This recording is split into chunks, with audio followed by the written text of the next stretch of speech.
ایک دن ایک آدمی نے حضرت صلی اللہ علیہ وسلم سے پوچھا کہ کون سا اسلام بہتر ہے؟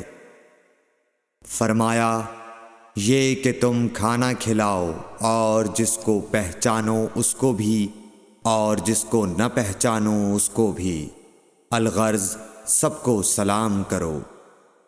صحیح بخاری حدیث نمبر 12۔ حضور اکرم صلی اللہ علیہ وآلہ وسلم نے فرمایا، تم میں سے کوئی شخص ایماندار نہ ہوگا جب تک اپنے بھائی کے لیے وہ نہ چاہے جو اپنے نفس کے لیے چاہتا ہے۔ صحیح بخاری حدیث نمبر 13۔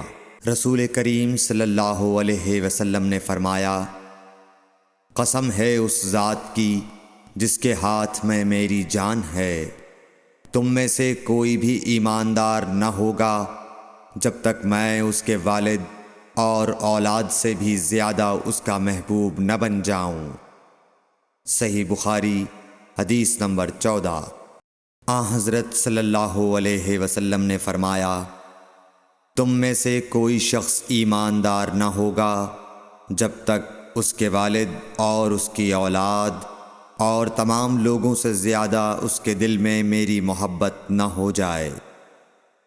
صحیح بخاری حدیث نمبر 15۔